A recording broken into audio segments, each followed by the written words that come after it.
This portion of the news is brought to you by 580 To Go Phone Repair. Well, I hope everyone stayed safe last night in their shelter or in their safe spot. Overnight last night, we had a very strong line of storms move in with a confirmed tornado. It was an EF1 confirmed tornado, or at least preliminarily, in Ada, Oklahoma this morning. I'll show you some of those photos. But right now, it's 61 degrees on our Sherman Chevrolet Cadillac Tower Cam. And now behind the front, it's gorgeous. We got blue skies. We have a few maybe smaller clouds. And then as we get to the back end of that system, we might see some more cloud cover here in the next several hours into this afternoon, this evening. But it feels like 61.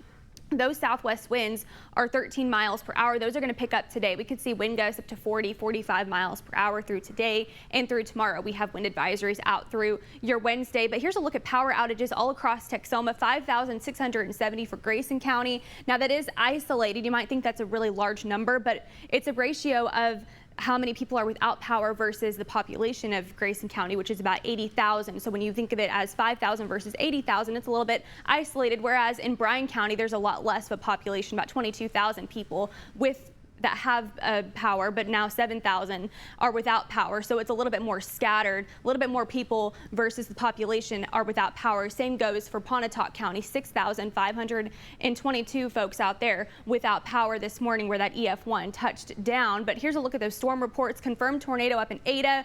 We had tree damage reports east of I-35.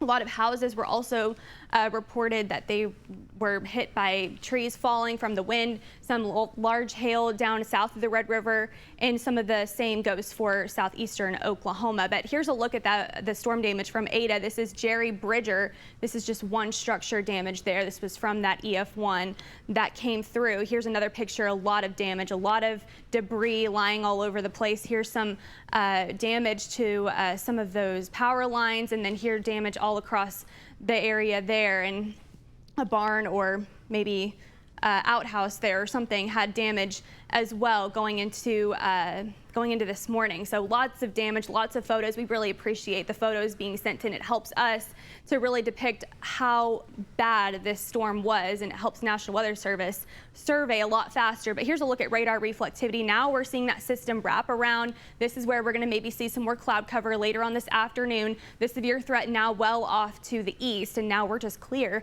and we're getting in a lot of dry air. Here's a look at those rainfall totals from this morning. Not a whole lot of flooding it wasn't a concern, but we did have some good measurable rainfall, a little over half an inch here at the K10 station rain gauge. 20% chance of those showers as that wraparound moves into Texoma. We'll see temperatures maybe in the low 60s, maybe barely getting out of the upper 50s. Here's a look at maybe some thunderstorms moving in, some of that wraparound showers, maybe some thunderstorms. We're not looking at anything severe. Then tomorrow, that's going to be well off to the east, and we'll see clear skies for your Wednesday. But the winds are going to pick up between 11 o'clock and 6 a.m. Wednesday. Could see wind gusts up to 45 miles per hour. Here's a look at that future wind gust there.